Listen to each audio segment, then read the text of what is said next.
The town of Willow Creek looked like something out of a postcard.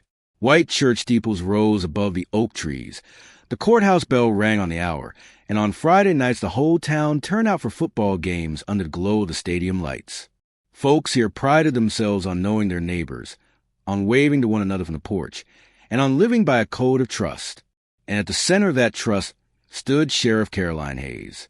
Caroline wasn't just another law officer. She was a face of justice in Willow Creek. Tall, broad-shouldered, with sharp green eyes that could cut through any lie. She carried herself with the poise of someone who had worn the badge most of her adult life. She had stopped robberies, broken up violent brawls, and once tracked a missing child through the swamp until she carried him back alive. When she walked into the diner for her morning coffee, conversations hushed out of respect. People leaned in just to say hello. She's the kind of sheriff they make movies about. One local shopkeeper often told newcomers, and most believed it. But what no one saw, what even Caroline herself tried to ignore, was a hollowness that came when she shut the door of her home at night. The house was too quiet, the rooms too empty. She had chosen duty over family long ago, and while the town praised her strength, loneliness clung to her like a shadow she couldn't shake. That loneliness is what made her vulnerable. The first time Caroline noticed Tasha, the girl was standing on the courthouse steps after school, waiting for her grandmother. 16 years old, wiry and bright. With a book bag hanging from one shoulder, Tasha had eyes full of questions and a spark that couldn't be hidden. Her father was gone, her mother lost to drugs, and her grandmother did what she could on a meager pension. Life had handed the teenager a rough deal. Yet she smiled as if daring the world to knock her down. Caroline saw her again a week later, volunteering at the church food pantry. Tasha was stacking boxes twice her size, laughing with the other kids. But there was something in her face that betrayed the weight she carried, a mix of pride and hurt, of toughness and vulnerability. Their first real conversation happened outside the sheriff's department one late afternoon. Tasha had wandered by, curious as most kids were about the woman in uniform. "Sheriff Hayes," she said, her voice shy but bold enough to carry. "Do you think someone like me could ever wear a badge?" Caroline paused, studying her. "What do you mean, someone like you?"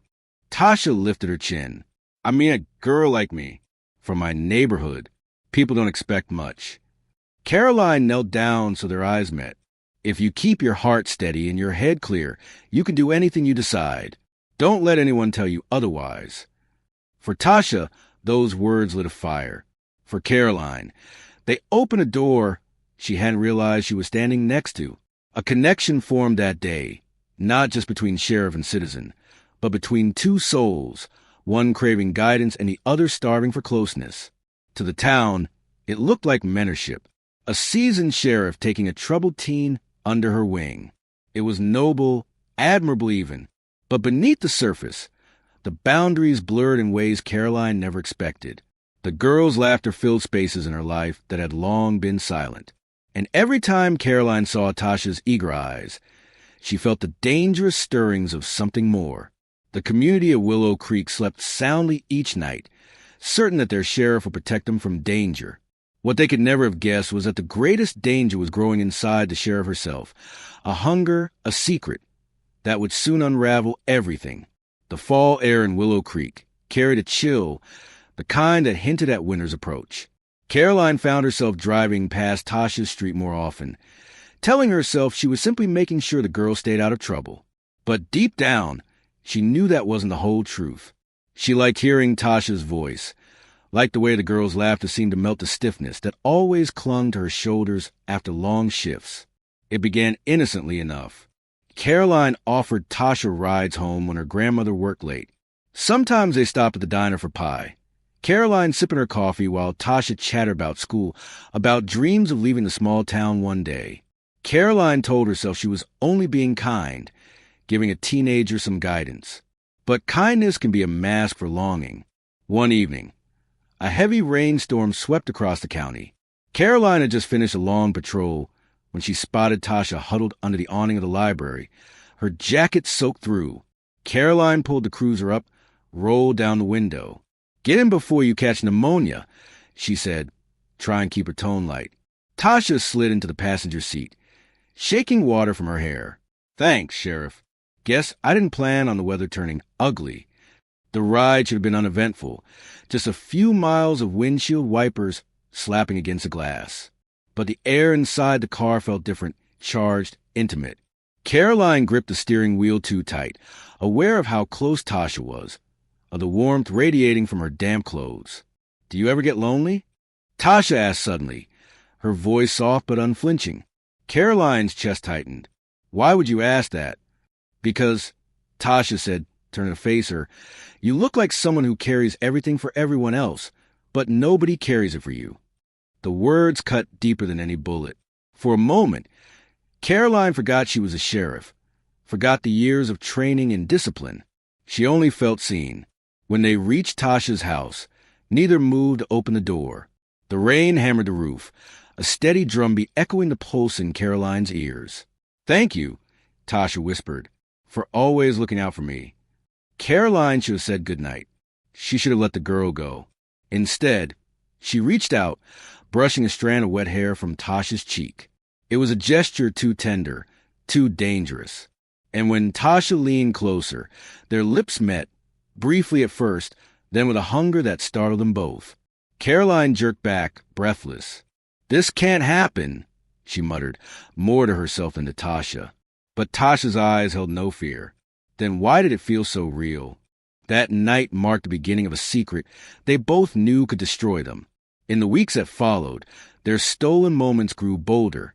A hand held too long, a kiss in the shadows of the old barn on the edge of town, late-night phone calls that ended with promises neither fully understood. Caroline lived in two worlds. By day, the respected sheriff keeping law and order. By night, a woman chasing a dangerous intimacy that both thrilled and terrified her. She told herself she could control it, that no one would ever find out.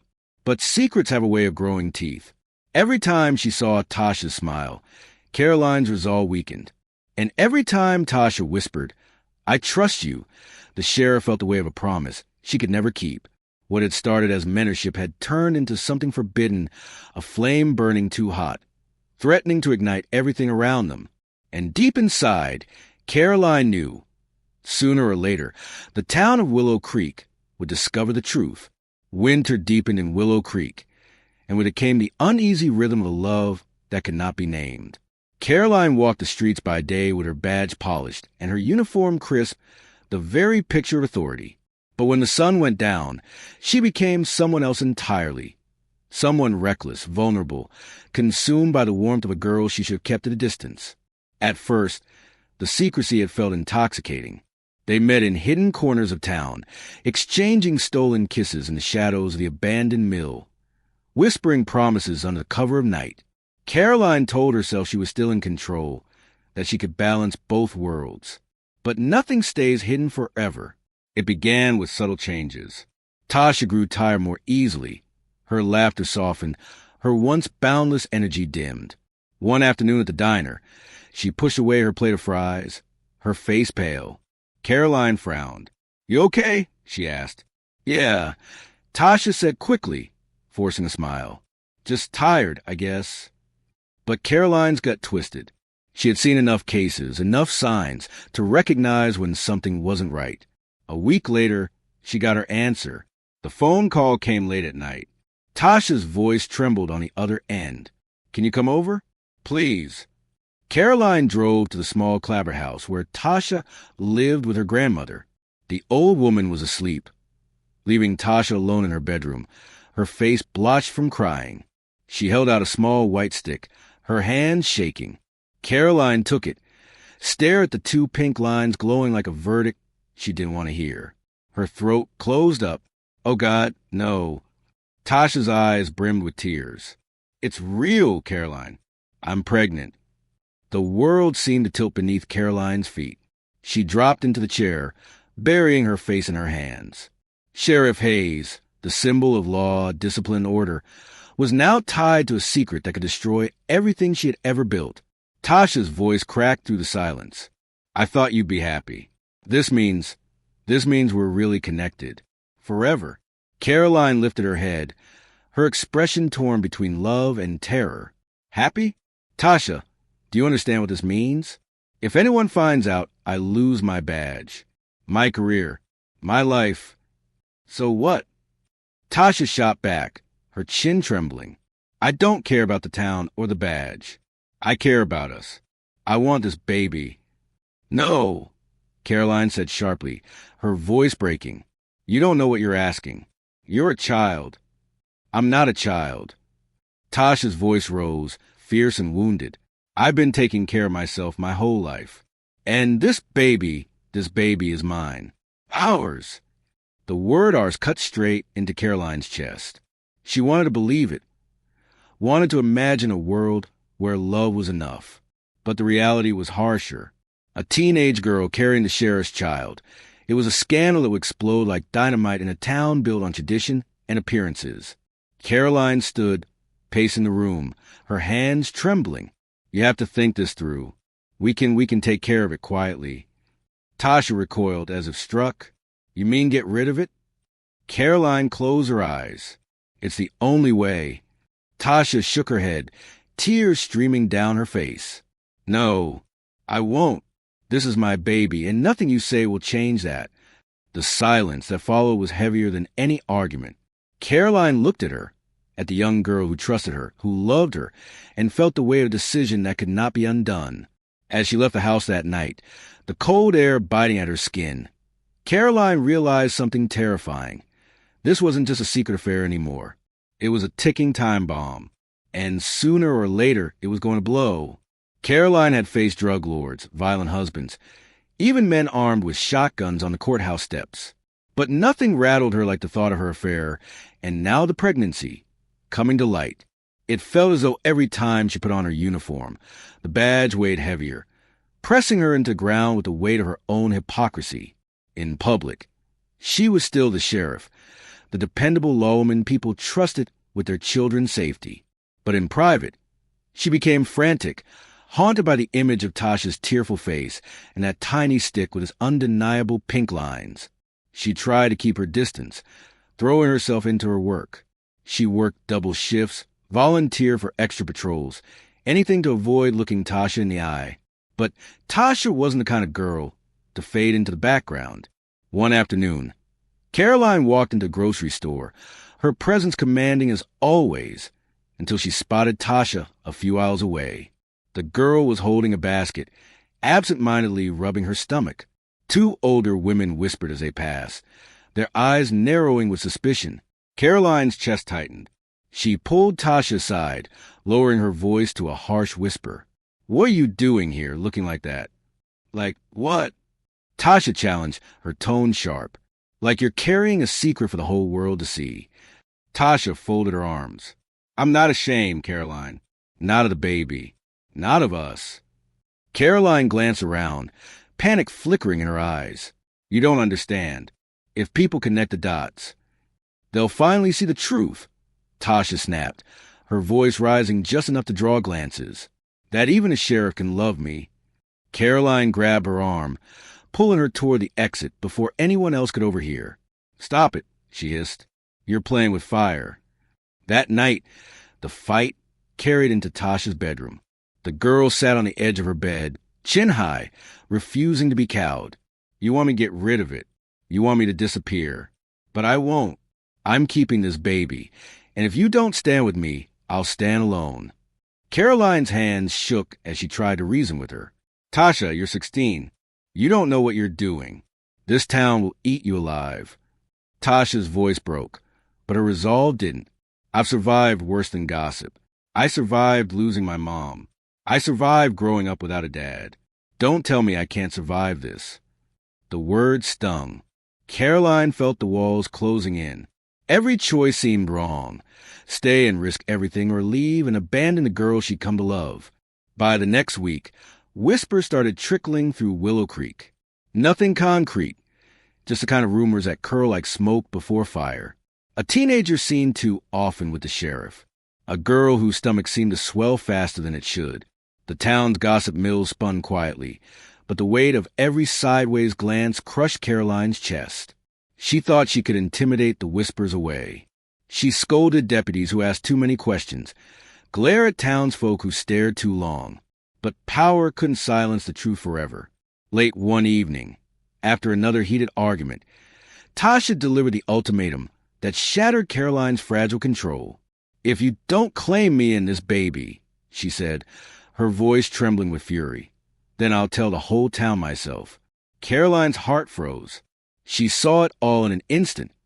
Her badge ripped away, her name dragged to the papers, the very people who once trusted her now spitting her name like poison. And yet, when she looked at Tasha, she didn't see an enemy. She saw a girl who believed in love so fiercely it blinded her to the danger. Caroline turned away, her throat tight. "You don't know what you're starting, Tasha. You don't know how fast this can burn." But deep down, Caroline knew. The silence around them was splintering, and once it broke, there would be no putting it back together again. The days after Tasha's ultimatum dragged, like storm clouds hanging low over Willow Creek. Caroline carried on with her duties, writing reports, patrolling the streets, nodding at townsfolk who still smiled at her. But beneath the calm uniform and the shiny badge, she was unraveling. Every knock on her office door felt like an accusation. Every curious glance from a deputy made her wonder if they already knew. And Tasha was no longer content to whisper in shadows. One Saturday evening, Caroline pulled into the church parking lot for a community fundraiser. She spotted Tasha across the lawn, chatting with a group of friends her age. The girl wore a fitted sweater, her hand brushing casually over her stomach, as if daring the world to notice. Caroline's pulse spiked. She crossed the grass in long strides, her smile plastered on the crowd, until she reached Tasha and pulled her aside. "What do you think you're doing?" Caroline hissed once they were out of earshot. Tasha tilted her head, her tone cool but defiant. "I'm just living my life." "Isn't that what you tell me to do?" "Not like this," Caroline snapped. "You're drawing attention." "Maybe that's the point." Tasha's eyes gleamed with something between mischief and fury. "I'm tired of hiding. If you won't stand next to me, I'll stand alone. And if people ask who the father is, well, maybe I'll just tell them." Caroline's stomach dropped. The sheriff in her wanted to command, to silence, to control. But the woman in her, terrified, desperate, could only beg. "Don't do this, Tasha. Please. You don't know what you're risking." Tasha's voice softened for the briefest moment. "I'm risking nothing, Caroline. You're the one with everything to lose." That night, their argument stretched on inside the cramped space of Caroline's kitchen. The rain tapped against the windows, but neither heard it over the sound of their raised voices. "You think you're the only one scared?" Caroline shouted, her hands gripping the counter until her knuckles whitened. "I wake up every day wondering if this is the day it all collapses." Tasha fired back. "Then stop pretending you don't care. Claim me, claim this baby, and it won't have to collapse." "It doesn't work that way." Caroline's voice cracked. "This isn't some fairy tale. This is a town that will crucify us both." Tasha stepped closer, her face inches from Caroline's. "Then maybe I'll light the match myself. Maybe the whole town needs to burn to see the truth." For a moment, Caroline saw it. Her badge stripped, headlines screaming her disgrace, neighbors spitting her name. But worse than that, she saw the defiance in Tasha's eyes. The girl wasn't bluffing. She was ready to bring everything crashing down. The next day, whispers thickened. A deputy mentioned to Caroline that he'd overheard kids at the high school joking about the sheriff's special friend. The words cut like a blade. Gossip was no longer smoke. It was sparks landing on dry timber. Caroline drove to Tasha's house that evening, her jaw tight, her thoughts racing. The girl met her on the porch, arms folded, a storm already brewing in her expression. "Why are you here?" Tasha asked coldly. "Because you're forcing my hand," Caroline said. "If you tell the town, you don't just ruin me. You ruin yourself. You ruin your grandmother. You ruin everything." Tasha's lip trembled, but her voice stayed firm. "You don't get it, do you? I'm not afraid. Not of them. Not of you. I won't hide anymore." Caroline's heart thudded against her ribs. She wanted to hold her, to plead for silence, but the air between them was already poisoned by fear and betrayal. As she turned to leave, Caroline caught a reflection in the window, her own face twisted by panic, eyes hollowed by secrets. The town still saw a sheriff, but she knew the truth. She was standing on the edge of collapse, and Tasha was about to push her over. The storm rolled in before sundown, black clouds swallowing the horizon, thunder rattling the window panes of Willow Creek. Rain came in sheets, drenching the dirt roads, turning the gutters into rivers. To most, it was just another southern storm. But for Caroline Hayes, it felt like judgment itself descending on the town. She sat in her patrol car at the edge of Tasha's street, hands gripping the steering wheel so tight her knuckles blanched. The radio crackled with weather warnings, but she barely heard them. All she could hear was Tasha's ultimatum echoing in her mind. If you don't claim me in this baby, I'll tell the whole town myself. Every breath felt like a countdown. She imagined deputies whispering, the mayor calling for a resignation, the courthouse packed with reporters. She saw her badge stripped away, her name dragged to the mud, her life dismantled in a single headline, and it was all coming from the girl she couldn't let go of. Lightning split the sky as she slammed the car door and marched through the rain toward the small wooden house. Her boots sank into the mud, her heart hammering with a rhythm that matched the storm. Tasha was waiting. She stood in the doorway, framed by the flickering light of a single lamp. Her face was pale but defiant, her hand resting protectively on the small swell of her stomach. "You came," she said, her voice calm despite the fury of the storm outside. Caroline's hair clung to her face, her uniform soaked through. "We need to talk. Now." Tasha stepped aside, letting her in. The house smelled faintly of old wood and lavender, her grandmother's presence lingering though she wasn't home. Caroline closed the door behind her, the storm muffled but still growling outside. "You think you can scare me into silence?" Tasha asked, her eyes sharp. Caroline shook her head, water dripping from her jacket. "I'm not here to scare you. I'm here to make you understand. If you go through with this, if you tell anyone, you destroy both of us." "Destroy?" Tasha's voice rose. "I'm not the one hiding. I'm carrying your child, Caroline. I'm the one living with the truth while you parade around like nothing's wrong." Caroline's chest tightened. "I never wanted this for you. You're too young." "I'm not too young to love you," Tasha shouted, tears spilling down her cheeks. "I'm not too young to know what we have is real. And I'm not too young to keep this baby." The words pierced Caroline like bullets.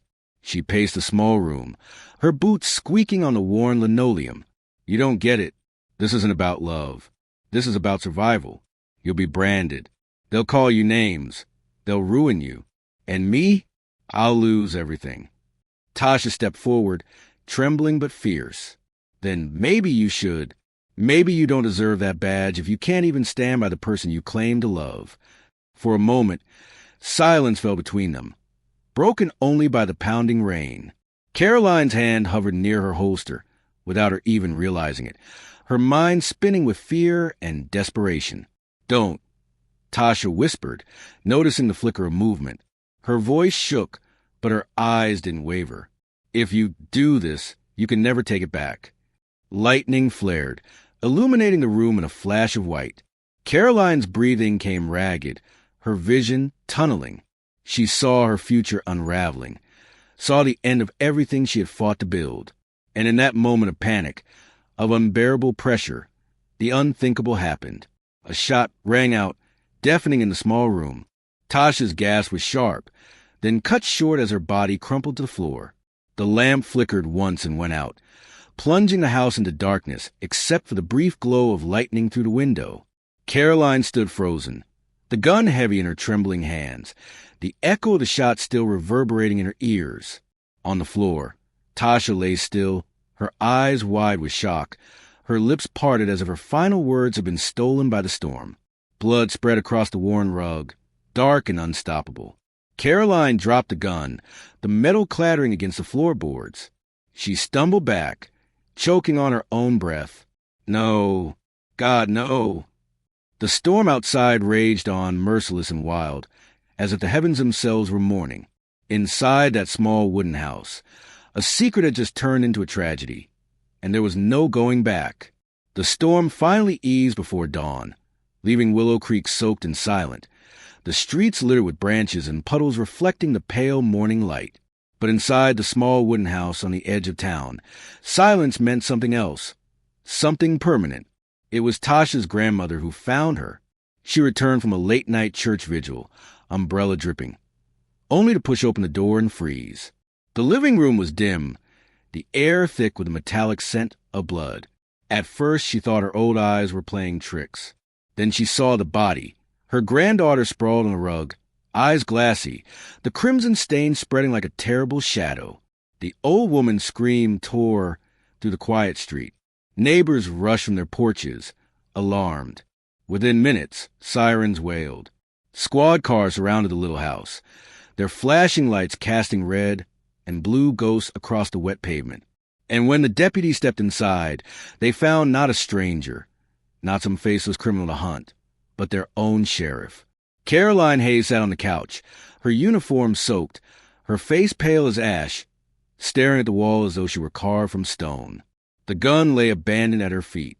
"Sheriff, what happened here?" Deputy Collins whispered, his voice trembling. Caroline didn't answer. She couldn't. The words wouldn't form. She only whispered once, broken and hollow, I didn't mean for it to go this way." The deputies exchanged stunned glances. Their leader, the woman who had trained them, who had led every raid and calmed every crisis, was now the center of a nightmare none of them could comprehend. News traveled fast in Willow Creek. By sunrise, the town square buzzed with shock. People gathered in knots outside the courthouse, whispering in disbelief. "Did you hear?" Sheriff Hayes arrested. "The girl, she was pregnant. How could this happen here?" The media vans rolled in before noon, cameras snapping, reporters shoving microphones toward anyone who might utter a word. By evening, the story had leapt beyond the county line. The headlines screamed across TV screens and newspapers, "Respected sheriff arrested in teen's murder." At the heart of it all was grief. Tasha's classmates laid flowers at the school gates, tears streaking their faces as they whispered her name. Her grandmother sat on the porch, rocking back and forth, clutching the girl's childhood photo. "She was all I had left," she sobbed to a reporter. "And now she's gone." Inside the jail, Caroline sat in a holding cell, stripped of her badge, her hands still trembling. She pressed her forehead to the cold metal bars, listening to the voices echo from the corridor, her own deputies, speaking in hushed, horrified tones. "She was our hero," one said. "How could she do this?" "She killed a child," another whispered, "and her own baby with it." Caroline closed her eyes, the weight of their words sinking like stones into her chest. She thought of Tasha's laughter, the way her eyes had lit up when she talked about the future. And then she thought of the last look on that face, wide-eyed and silent on the floor. For the first time in her career, Caroline had no control, no authority, no defense. The walls she had built around her life had crumbled in one violent instant. As night fell again over Willow Creek, the town seemed forever changed. Where once there had been pride in their sheriff, now there was only betrayal, outrage, and sorrow. And though the rain had stopped, the storm had only just begun. By the time Caroline's trial began, Willow Creek was no longer the quiet little town it once had been. News trucks lined the courthouse steps. Reporters shouted questions into the humid air, cameras flashing as deputies escorted Caroline to the double doors in handcuffs. Her once proud uniform was gone. She now wore a plain prison jumpsuit, her hair pulled back, her face gaunt from sleepless nights. Inside, the courtroom was packed. Locals who once trusted her filled the gallery, their eyes a mix of curiosity, betrayal, and grief. At the front row sat Tasha's grandmother, clutching a handkerchief, her face etched with loss. Judge Morrison, a stern man with a booming voice, called the court to order. The jurors filed in, their expressions grave. The air was thick, every creak of the wooden benches echoing like thunder. The prosecutor, Paul Harrington, wasted no time in painting a damning picture. Tall, sharp-eyed, his voice carried authority with each syllable. He pointed toward Caroline, his words slicing through the silence. "Ladies and gentlemen of the jury," You will hear about a sheriff who was trusted to uphold the law, yet chose to break it in the most horrific way. This was not a crime of passion. This was a crime of fear, of selfishness, when her teenage lover threatened to expose her secret. Sheriff Hayes chose bullets over truth, and in doing so, she silenced not only a young girl but an unborn child. That is not law. That is murder. Gasps rippled through the gallery.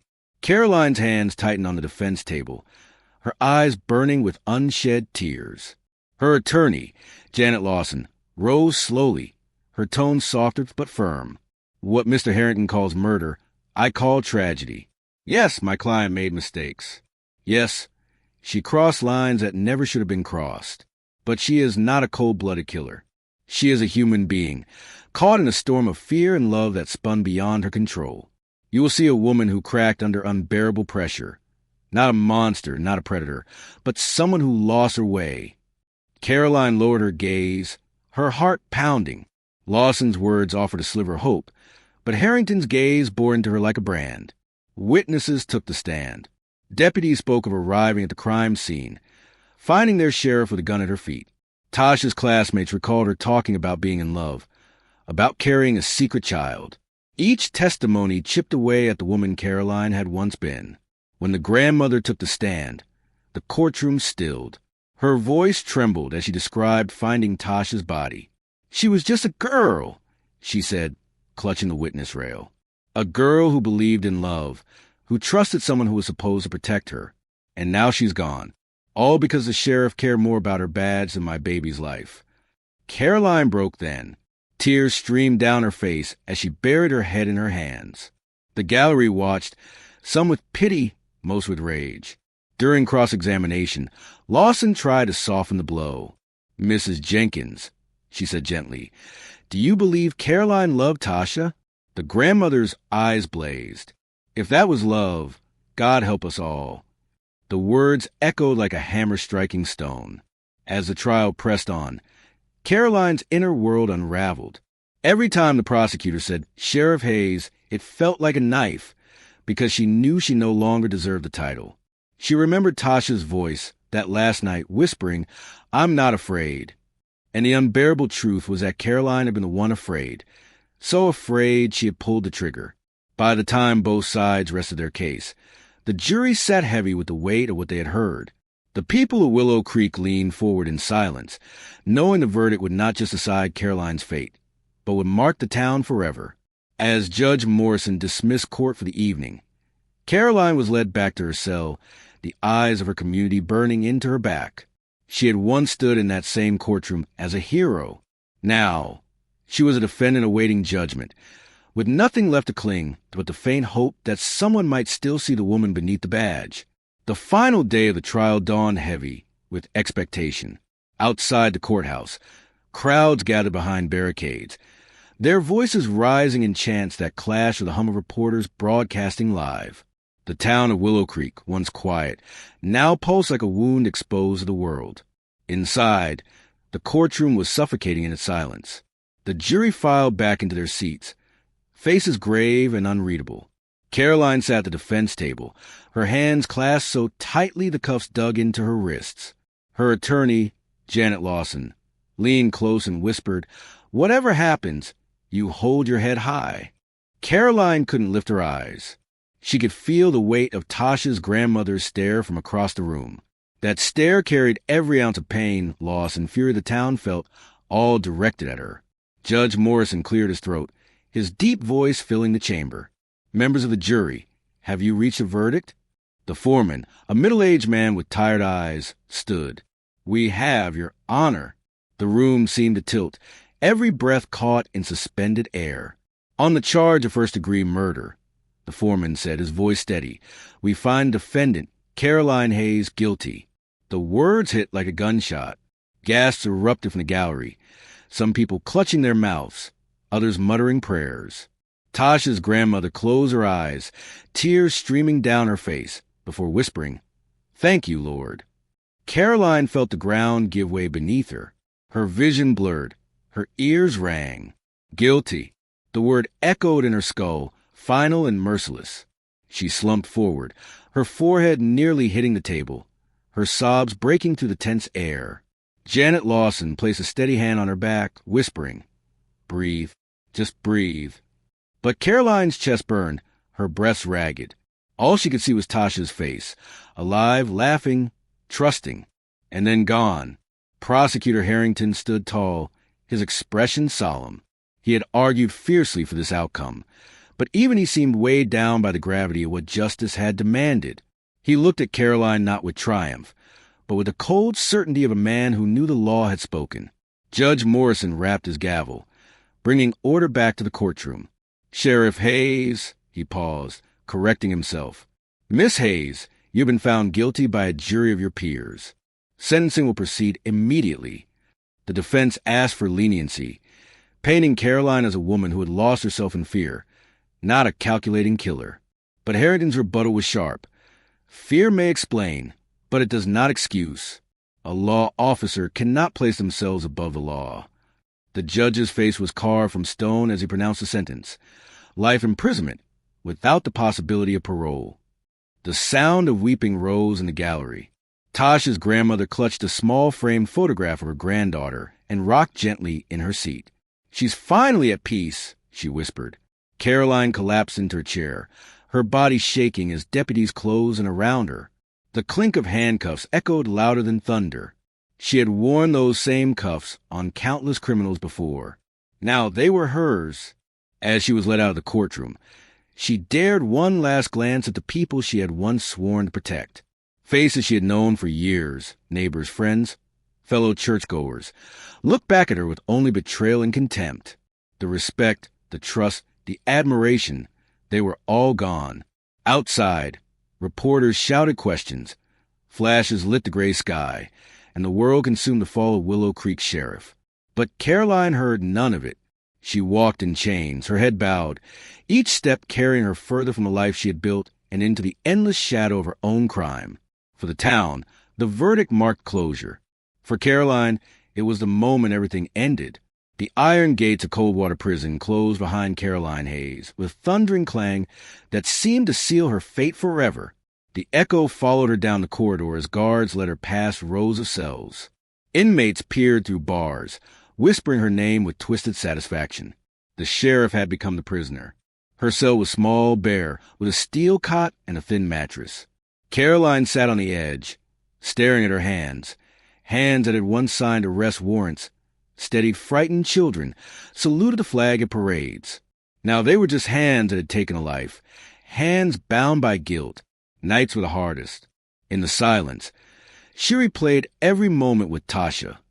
The laughter in the diner, the late-night drives, the way the girl's eyes had shone when she spoke of the future.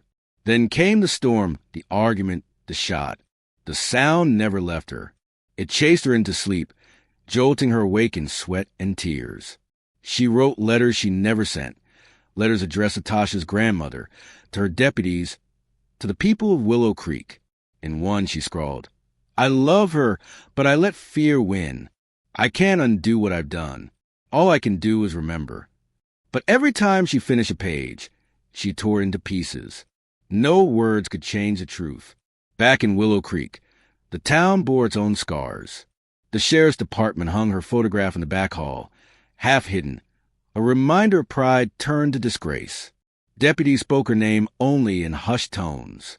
Parents pointed to the courthouse steps and told their children, "Even heroes can fall." For Tasha's classmates, the loss lingered like a wound that refused to close. On graduation day, they left an empty chair draped with her cap and gown. Tears fell as her name was read aloud, a reminder of the future she never had. Her grandmother, Mrs. Jenkins, visited the cemetery every Sunday. She knelt before the small headstone, laying fresh flowers, whispering prayers.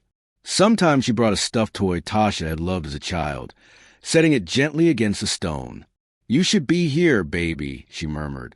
"You should have had your whole life ahead of you." And yet, amid the grief, there was also a hard kind of healing. The town had been shaken, but it had not collapsed. Pastors spoke from pulpits about truth and accountability. Teachers told students that secrets carried weight, that silence could kill. Willow Creek, bruised and battered, vowed never to look away again. Inside prison walls, Caroline aged quickly. The fire in her eyes dimmed, her shoulders slumped. Other inmates whispered about her past, sometimes with curiosity, sometimes with scorn. She kept to herself, a shadow among shadows.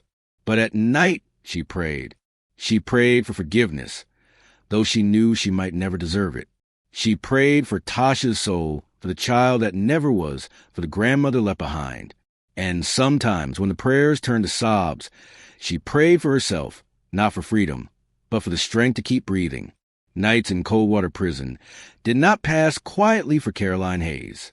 Long after the cell block fell silent, she would sit on the edge of her cot, staring through the narrow sliver window at the faint glow of the moon.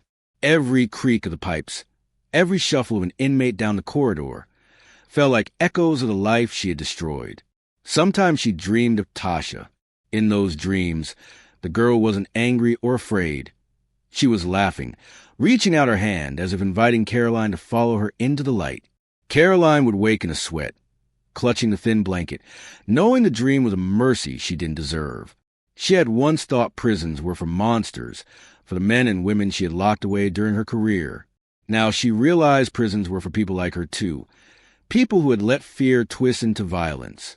The walls didn't just keep her in. They pressed in on her soul, forcing her to face the silence she had always tried to outrun. One afternoon, a guard slid an envelope under her cell door. Caroline opened it with trembling fingers. Inside was a letter written in shaky handwriting. It was from Mrs. Jenkins, Tasha's grandmother. "I don't forgive you," the letter read, "but I pray for you, because hate won't bring my baby back, and maybe God's mercy is the only thing left to save either of us." Caroline folded the letter slowly, tears blurring her vision. For the first time, she whispered aloud into the emptiness, "I'm sorry." Not the hollow apology she had offered in court, not the defensive words she had told herself in the mirror, but the raw confession of a woman stripped bare. From that night on, she carried the letter in the pocket of her prison uniform. She read it when despair threatened to crush her, when she wondered if there was any point in breathing another day. It did not absolve her, but it reminded her that even in hatred, there could still be prayer. And perhaps, she thought, if someone who had lost everything could still pray for her, then maybe the world hadn't completely given up on her soul. Years passed, but the story of Sheriff Hayes and Tasha never left Willow Creek. It lived in whispered warnings, in cautionary tales told to young girls about trust and power, about secrets and consequences. The last time a reporter asked Mrs. Jenkins what justice had meant to her, she answered quietly, "Justice put her in prison, but justice can't bring my baby back. Only God can do that." And so it ended where it began, in a town that once believed in its sheriff, and in a girl who only wanted to be loved. The badge, the gun, the authority, none of it mattered in the end. What remained was a legacy of shattered trust and the memory of a teenager who had dared to live her truth. For Caroline Hayes, every sunrise behind bars was another reminder of what she had destroyed. For Willow Creek, every church bell that rang was a reminder of what had been lost. In the months after the verdict, Willow Creek tried to stitch itself back together. But the wound was deep, and the scar would always show. On Sunday mornings, Pastor Whitfield often addressed the tragedy from the pulpit. His voice echoed to the old church, steady and sorrowful.